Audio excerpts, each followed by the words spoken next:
Let's look at how this model actually works. I'll start with this image of a dog. Then I'll add a little bit of normal noise to this. And this noise follows a particular pattern that we've pre-computed.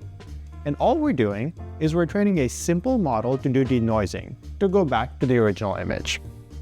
Then we can take this noisy image and then add a little bit more noise to that. And then we'll actually use the same denoising model to denoise this very noisy image to try to go back to the original clean image.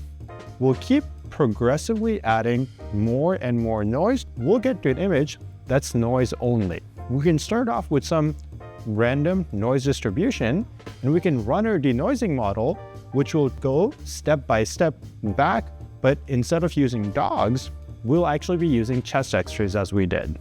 We also use the radiology report information to actually guide how this denoising process would work.